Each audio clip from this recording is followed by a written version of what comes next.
Bachelor of Hotel Management lo University first rank, second rank, third rank. Sun International, Visakhapatnam, Hyderabad. Duty చేసే చోట సరైన rest rooms provide చేయలేరా? సరైన infrastructure ఉండకూడదా డాక్టర్స్కి? డాక్టర్స్కి ఏదైనా ఒక మంచి కార్ కొనుక్కుంటే కామెంట్స్ వస్తాయి.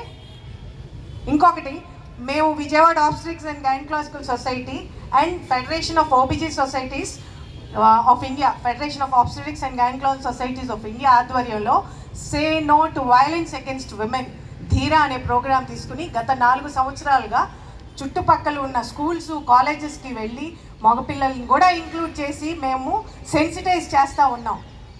No to violence against women అని. ఇలాంటి ప్రోగ్రామ్ చేసే మన డాక్టర్ కమ్యూనిటీలో ఉన్న మహిళకే ఇలాంటి పరిస్థితి ఎదురవ్వాలా? ఎవరైనా సాఫ్ట్వేర్ ప్రొఫెషనల్స్ కానీ వేరే ఇంకో ప్రొఫెషన్లో ఉన్నాళ్ళు కానీ సెన్సిటైజ్ చేయటం సోషల్ కాజెస్ గురించి చూసారా లేదా? సపోజ్ డయేరియా ఇన్సిడెంట్ వచ్చిందండి, ఎంతమంది పబ్లిక్ హెల్త్ డిపార్ట్మెంట్లో ఉన్నవాళ్ళు, పబ్లిక్ హెల్త్ కాదు, పబ్లిక్ వర్క్స్ డిపార్ట్మెంట్లో ఉన్న వాళ్ళు వెళ్ళి జనానికి ఎట్లాంటి నీరు తాగాలి, ఎంతవరకు బాయిల్ చేసుకోవాలని చెప్పారా? అది చెప్పాలంటే ఎవరు చేసుకోవాలి? మన డాక్టర్స్ చేసుకోవాలి, అవునా కదా? మన డాక్టర్సే పూనుకోవాలి. ఇన్ని తీసుకుని ఇన్ని చేస్తుంటే మనకెందుకండి ఈ బాధలు? Isn't it time that we raised our voices? Isn't it time that we made the higher authorities to listen to our voices? Isn't it time to demand our rights?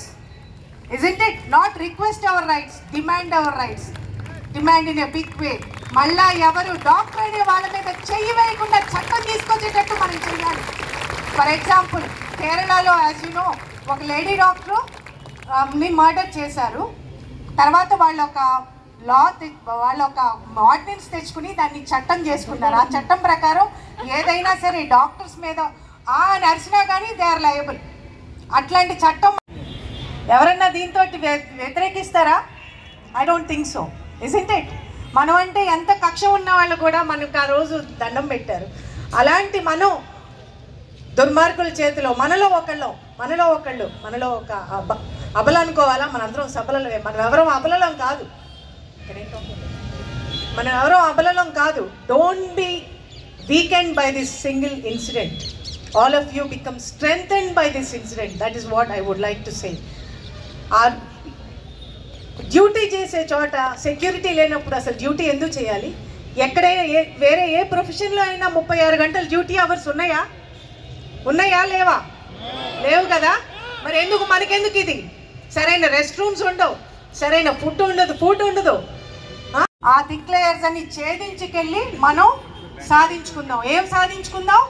ఎలాంటి చట్టం తీసుకురావాలి అంటే, నెక్స్ట్ ఎవరైనా సరే డాక్టర్ మీద doctor కానీ health care professional, that includes all the nursing people also, నర్సింగ్లో ఉన్న వాళ్ళ మీద కూడా ఏదైనా సరే హెల్త్ కేర్ ప్రొఫెషనల్స్ మీద చెయ్యి వెయ్యాలన్నా అని గట్టిగా